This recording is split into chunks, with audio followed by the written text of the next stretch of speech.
milhões de brasileiros. Conectividade... Gente, vocês não almoçaram não? Que isso, já são 2 da tarde. Cadê a energia desse palco? Tem gente aqui que eu já vi em outras palestras, então já sabe como é que é. Tem que fazer a saudação de boas-vindas dos palestrantes. Bora mais uma vez. 3, 2, 1 e... dá pra melhorar. Vamos ensaiando. Vamos ensaiando. Tem até amanhã para Manaus ser a capital mais campuseira que a gente já viu aqui nas edições. E o O, nosso grito de guerra oficial de boas-vindas dos palestrantes. Bom, agora a gente vai começar mais um conteúdo aqui no Palco Fábrica de Empreendedores do Sebrae, falando sobre integração de serviços de inteligência artificial. Vamos conhecer as 5 etapas para identificar e implementar a integração com AI as a Service, ou seja, inteligência artificial como um serviço. E para conversar com a gente, quero convidar ao palco a Letícia Coelho. Uma salva de palmas.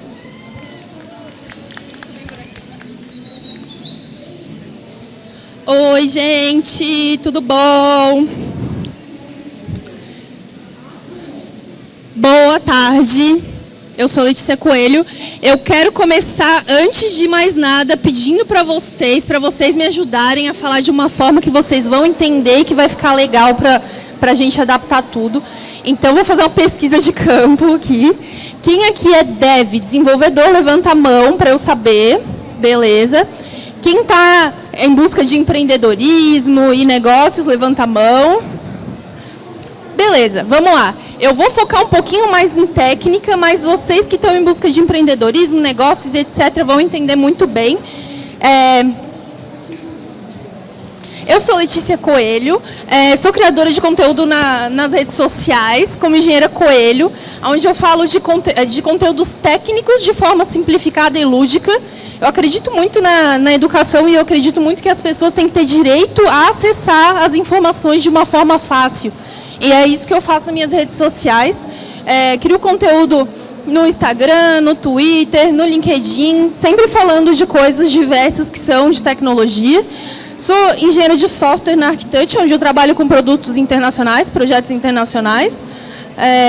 Sou formada em engenharia de telecomunicações, sou consultora em internet das coisas, mentora, palestrante, escritora e estou aí dentro de algumas comunidades, apoiando principalmente minorias, mulheres, pessoas com deficiência. E vamos começar essa palestra alinhando expectativas. Eu não sou uma pessoa especialista em inteligência artificial, mas eu sou uma pessoa que tem experiência ampla em integração de serviços. Eu trabalho com isso já há mais ou menos 9 anos, então já trabalhei com integração de muitos serviços. E a gente vai falar um pouco sobre IA. Tem um vídeo bem interessante da Kamala Harris, que fala sobre IA ter 2 letras, mas IA ser muito mais do que isso. IA não é só um conceito simples, é um conceito que exige e que envolve muito mais coisas. E eu trago aqui para vocês o AAAS, que é o AI as a Service, e a gente vai falar sobre a diferença disso. Para isso, a gente precisa entender muito bem o que é IA, porque a gente tem aí um monte de gente pensando que é uma inteligência, algo mágico, algo que aprende sozinho e etc. Mas o primeiro conceito que surgiu foi o conceito de neurônios artificiais. E esse conceito, ele fez um pouco dessa analogia entre inteligência humana e inteligência artificial, porque ele trouxe aí os neurônios como sendo algo próximo.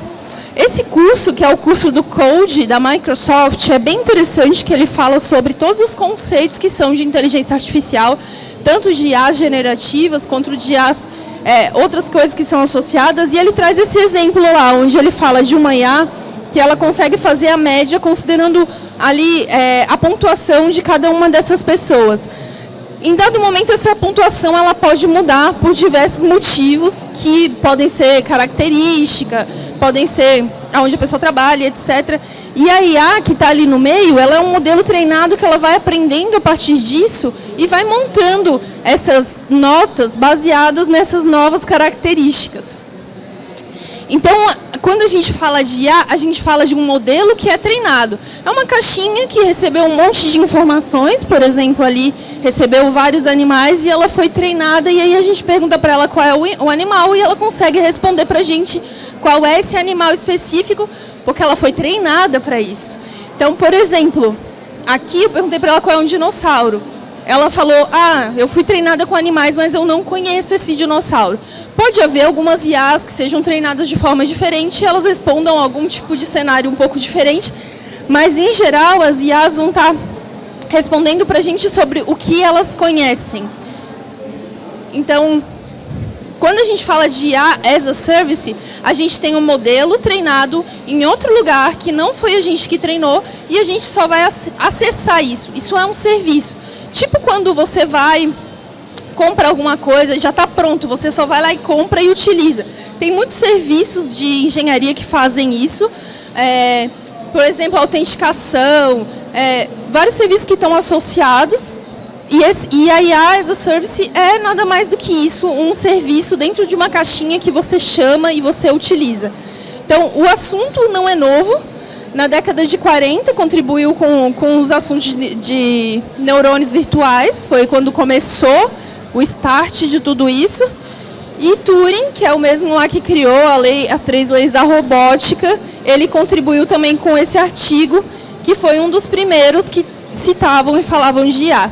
Então, nada disso é novo, mas começou a virar um assunto muito grande recentemente, porque a gente começou a ter a OpenAI com o ChatGPT e todos esses serviços que estão sendo liberados ali para ser utilizado. Tanto que tem algumas pesquisas que afirmam que o mercado deve ir até 77 milhões em 2025, e principalmente utilizando aí por essas empresas, que são a Google, a IBM, a Intel, a Microsoft. Todas essas empresas começaram a ter uma gama de serviços que são para você acessar a inteligência artificial sem você precisar programar ou você precisar treinar uma inteligência artificial, porque ela já está treinada para o que você precisa. E é sobre isso que a gente vai falar. Quais são as 5 etapas para você olhar para esses serviços que estão disponíveis, Microsoft, OpenAI e tudo isso. E dentro dessas etapas você implementar no seu projeto, um projeto que já está rodando, um projeto que você não vai precisar reformular totalmente, mas você vai só começar esse projeto e melhorar. Então, a primeira etapa é você entender o problema. Uma dica interessante que eu acho legal, quando a gente já tem um projeto rodando, ou quando a gente vai implementar um projeto, é a gente entender quais são as melhorias. A gente não precisa pensar em inovação no sentido de reformular tudo, criar uma máquina super maluca ou criar algo que não existe ainda. Inovação, às vezes, está na coisa mais sensível, na melhoria, na otimização. Então, às vezes, você pode inovar considerando isso. Entender os problemas é você olhar para os problemas que você tem, para os projetos que você tem e pensar, bom, o meu usuário, ele tem muito problema de escrever nessa caixa aqui. Eu sei que ele sempre demora muito e ele perde muito tempo nessa página. Então, eu posso melhorar exatamente essa página aqui utilizando uma inteligência artificial. É olhar para o problema do software, pensando na perspectiva do que você pode melhorar e otimizar. Não necessariamente olhar para isso como, eu preciso inovar, preciso criar, sei lá, um disco voador. Nem sempre é isso que a gente tem de necessidade. Então, entender o problema está dentro de conversar com o usuário, falar com o design, que é um UX, entender qual é a parte que funciona, pegar os dados e a análise do software, entender onde é que as coisas estão quebrando, por que a gente não consegue passar de determinada página, o que está acontecendo ali. Por isso também que é importante a gente sempre pensar em colocar esses dados e ter manutenção desses dados para depois a gente utilizar.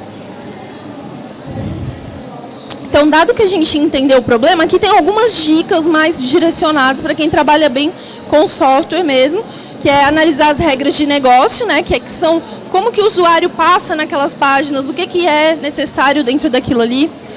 Conversar com os clientes e entender as principais dificuldades, identificar quais são os problemas e erros que estão acontecendo ali. Então, a inovação ou a implementação, ela pode estar acerca de melhorias, ela não precisa estar acerca de coisas totalmente novas. E utilizar a análise dos dados no geral. Agora que a gente já pegou esses dados, a gente já tem essas informações, a gente já sabe quais são os problemas, a gente pode entender os dados. Ou seja, a gente vai identificar quais são os tipos de informação. Por exemplo, você tem ali dentro do software, você tem um som, você tem uma imagem, você tem um texto. É identificar mesmo quais são essas informações e como elas estão dentro do software sendo manipuladas, qual é o formato delas.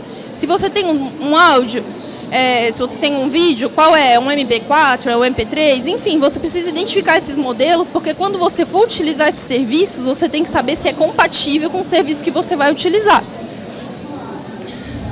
Então, aqui a gente tem alguns exemplos, né? Textos, gráficos, sons, imagens, documentos, voz. Você olhar para nessa etapa, você olhar para esses dados e você saber quais são os formatos exatamente que você está utilizando. E dado que você já sabe, você vai para a próxima etapa, que é a etapa de integração. A etapa de integração, que é você utilizar esse serviço que está fornecido em algum lugar e colocar dentro do seu projeto, ela pode ser dividida em duas sub-etapas, que é a definição da tecnologia e a execução do código de software mesmo. Então, o que você precisa considerar na definição da tecnologia?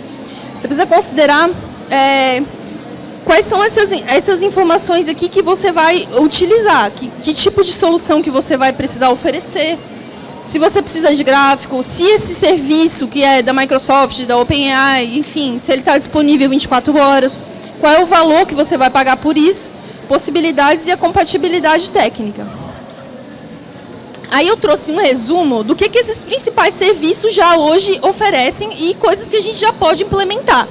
Por exemplo, quando a gente usa a OpenAI, que é a empresa dona do ChatGPT, ela não tem só o ChatGPT, ela tem um serviço, uma caixinha que você pode utilizar de modelos prontos de IA e testar.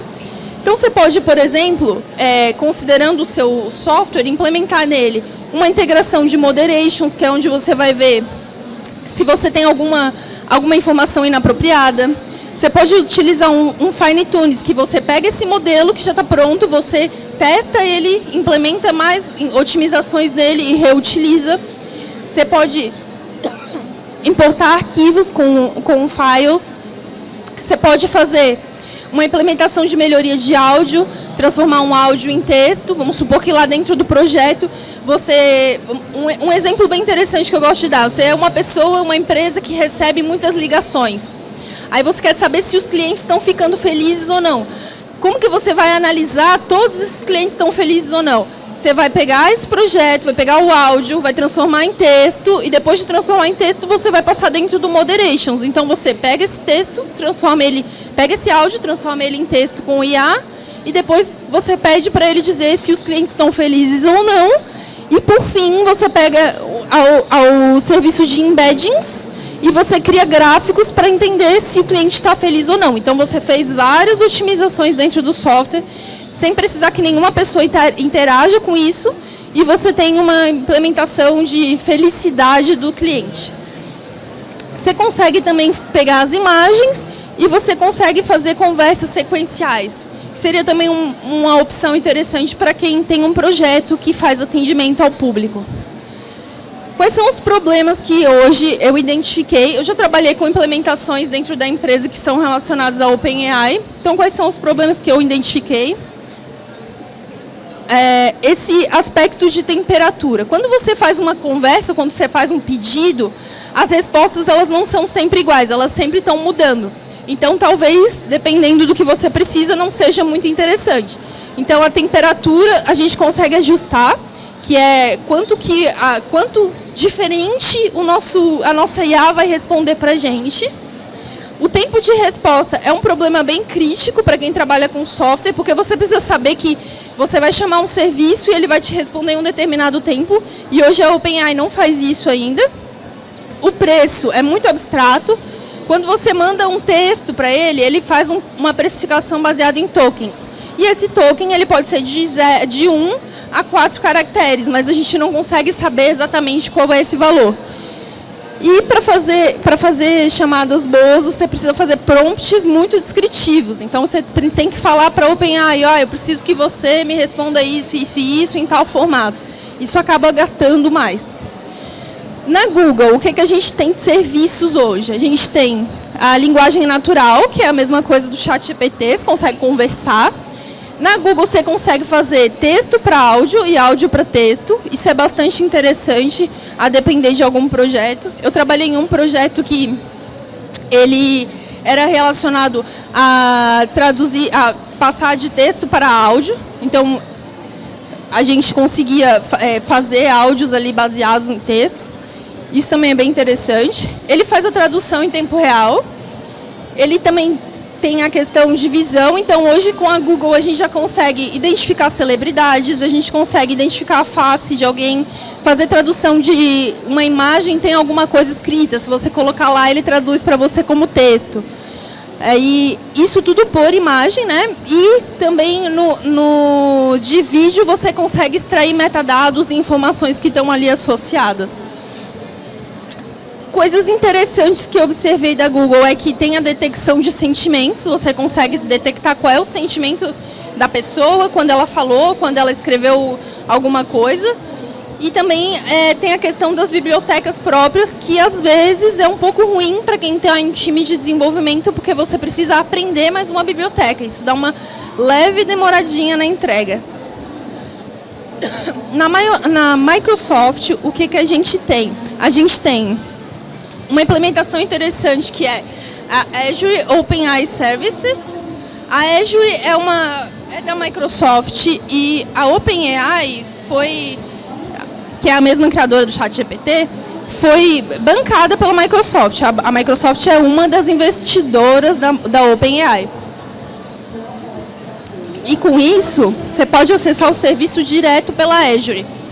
Considerando a questão de DevOps e infraestrutura, isso é bem interessante, porque às vezes a empresa está rodando toda a infraestrutura dentro da Azure, e daí ela teria que rodar por outra camada, e ela consegue rodar tudo dentro da Azure. Tem um serviço interessante que é o Search, que é de recuperação de informações, onde ele vai detectar anomalias. O Vision, que detecta também o modelo. E já tem algumas coisas prontas para métricas também. Os robôs que a Microsoft tem oferecem treinamento mais específico para alguma coisa que você queira. E o Speech, que eu acho que é um dos mais legais, que ele faz o treinamento com a voz específica. Então, por exemplo, se você quiser implementar uma voz específica dentro de um software, de uma pessoa, você consegue fazer. Se você quiser criar um robô que atende pessoas com a sua própria voz, você consegue fazer com o serviço da Microsoft. Como eu falei, o da Azure é interessante, que ele facilita a infraestrutura. Ele também tem esse problema de ter bibliotecas próprias, acaba sendo um pouquinho complexo, mas você consegue fazer o treinamento da voz específico.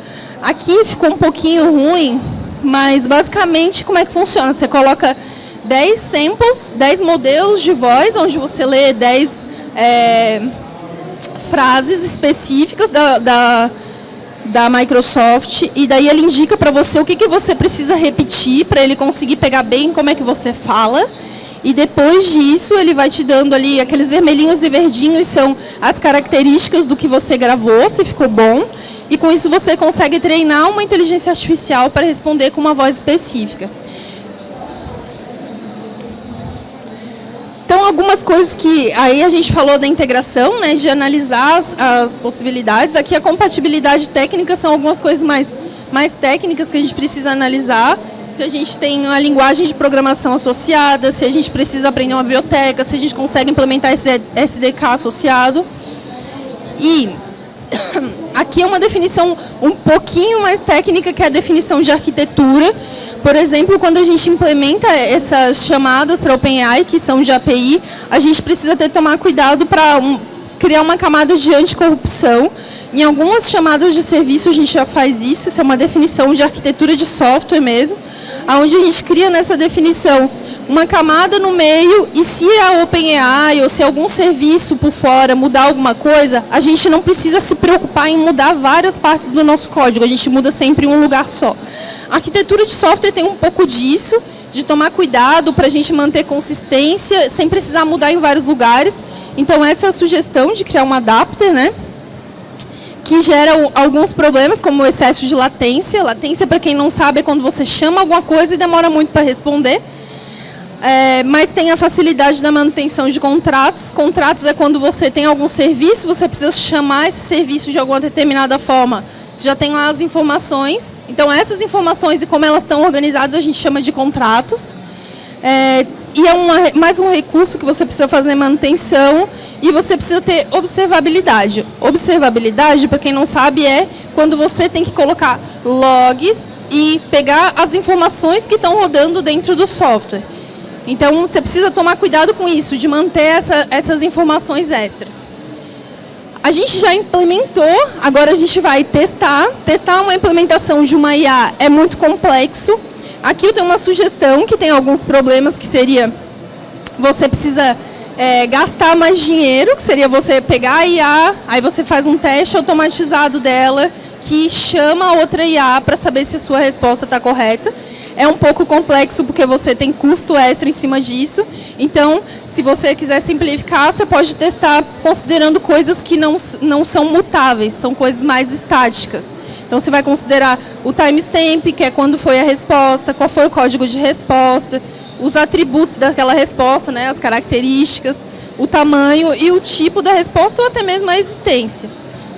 Esse é o tipo de teste que você pode fazer sendo mais objetivo de saber que você está recebendo. Quando a gente fala de testes automatizados, a gente não está falando de testes manuais. E a etapa 5 de refinamento, tem outra carreira que está surgindo muito, que é a carreira de Prompt Engineering, que é a pessoa que é especialista em escrever textos ou manipular informações para mandar para essas inteligências artificiais. E aí seria exatamente esse objetivo de fazer um prompt mais descritivo e que envie da melhor forma e receba da melhor forma. Aqui tem um exemplo do código, de como seria uma requisição para OpenAI com JavaScript. A gente só faz um fetch dentro de um endpoint específico da API da OpenAI, então é bem simples, é bem rápido de utilizar. E você precisa mandar suas orientações mais específicas para esse modelo. Então, essas são as etapas, e na etapa de refinamento também inclui você observar todas as etapas anteriormente, entender como elas foram, se você teria alguma coisa para melhorar ali, para você entender se você pode otimizar a sua implementação com IA, com serviços de IA. Aí aqui um dado interessante que eu queria trazer para vocês, que a Cisco estima que até 70% do fluxo do trabalho empresarial vai acontecer na nuvem. E aí, quando a gente está falando aqui de IA as a Service, a gente está falando de um serviço que está lá na nuvem e a gente só chama ele, a gente não precisa otimizar, ele vai estar sempre lá disponível. Tem algumas referências interessantes para quem quiser estudar isso, né? How AI Works é um curso da Microsoft gratuito. Então, vocês podem olhar esse curso lá, ele é muito bom. Para quem é iniciante, ele é bem explicado, com vários exemplos bem simplificados. Como surgiu a inteligência artificial, da revista Exame, que é interessante também, é um artigo que fala dos artigos mais importantes da área. A documentação da OpenAI ela é bem explicativa, são várias chamadas e requisitos de API, então acaba que não é difícil para quem já trabalha com integração, já trabalhou com alguma integração. E aqui, Refactoring Guru, para quem quer estudar arquitetura, é uma das referências que eu sempre indico, que é uma página onde todas as arquiteturas elas estão resumidas com analogias, e daí tem trechos de código. É muito bom para quem está aprendendo arquitetura, está começando no universo de arquitetura de software, no caso. E o Speech da Microsoft, que é aquele que eu mostrei para vocês, que você consegue gravar a sua voz e criar uma específica. Então, muito obrigada, gente. Espero que vocês tenham gostado. Se vocês tiverem perguntas, e também convido vocês para me acompanharem nas redes sociais e tem um adesivo se alguém quiser.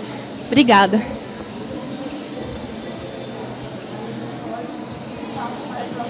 Está desligado. Tá ligado. Opa, agora sim. Muito obrigada por todo o conhecimento compartilhado. Agora a gente tem alguns minutinhos para perguntas. Opa, bora lá.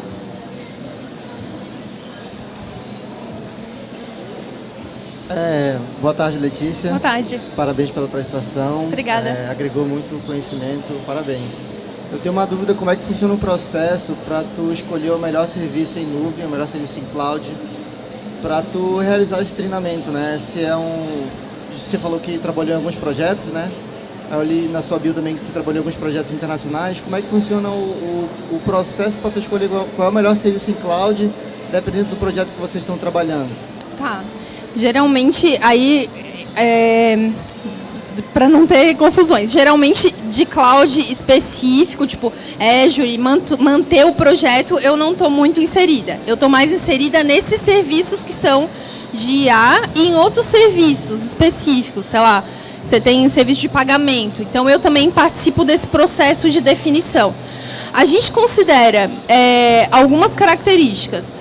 A dificuldade de implementação. Então, a gente vê se o time que está ali, ele tem conhecimento naquela arquitetura, naquele projeto.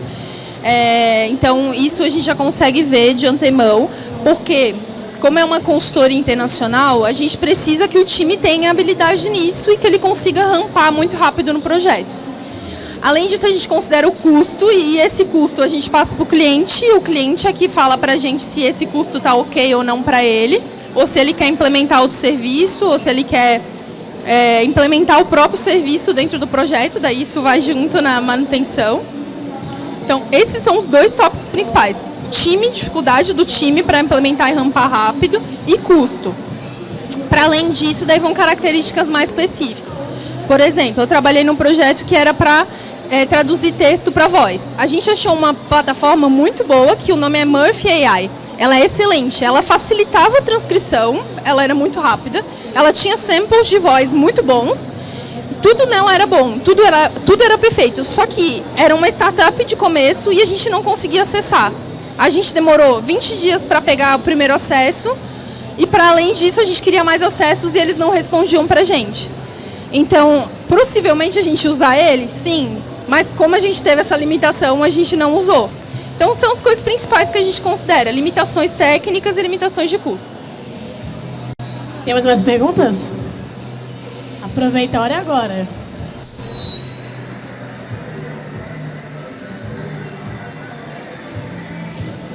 Oi, Letícia.